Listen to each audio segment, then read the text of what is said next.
Hello guys, sa bidyong ito tuturuan ko kayo kung paano mag-remove ng background sa apps na CapCut.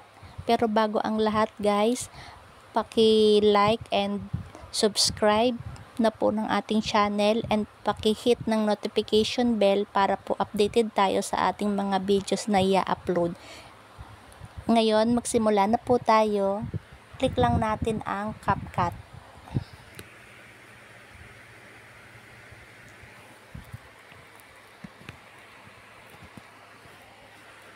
Yan, naglo-loading pa.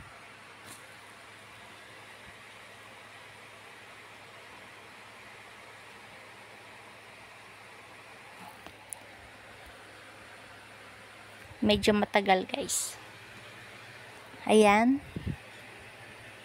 New project.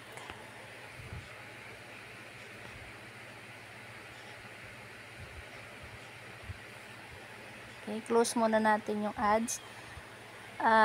Dito makita nyo may photos, may videos. Ngayon, mag-add muna tayo ng background. Punta tayo sa photos. Add muna natin ng background. Add. Ayan. Ngayon, i-ano muna natin to guys. Natin muna siyang palakihin. Ayan. Then ngayon, mag-add ulit tayo ng photos. Punta tayo sa overlay, add overlay. Halimbawa guys ay ito. Photos, add natin. Yan guys, kung makikita nyo, meron siyang background na pink. Pink ba yan? Then,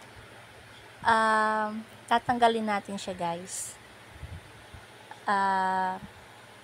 Punta lang tayo dito sa remove background. Hanapin lang natin sa baba. And then chroma key. I-adjust lang natin dito sa kulay na yan, hanggang sa mawala. Yan. Then kung okay na tayo diyan, click lang natin yung check. Ayan na siya guys. So makita nyo, wala na siyang background. Click muna natin siya dito sa picture. I-adjust natin siya. Ayan. I-adjust natin siya dito. Dito sa may background. Ayan.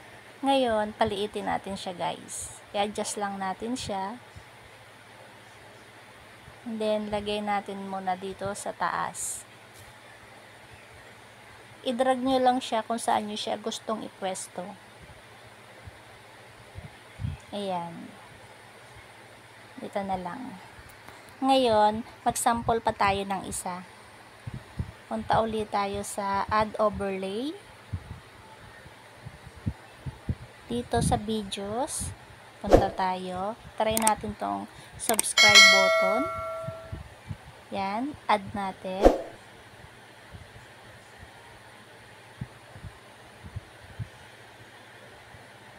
Ayan na siya guys. Tatanggalin natin yung background niya na kulay puti. Punta tayo sa baba. Hanapin natin yung remove background. Ito. Then chroma key. Adjust lang natin dun sa color white. Yan. Hanggang sa mawala yung kulay. Then adjust natin ng konti. Yan, center. Then check. Ayan na siya. Ayan na siya guys. Atin mo na siyang i-pantay dito sa kanyang background.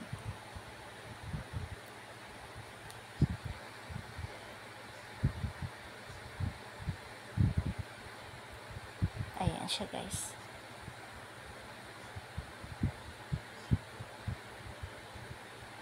Ayan na siya guys. Ngayon, tingnan natin. Play natin.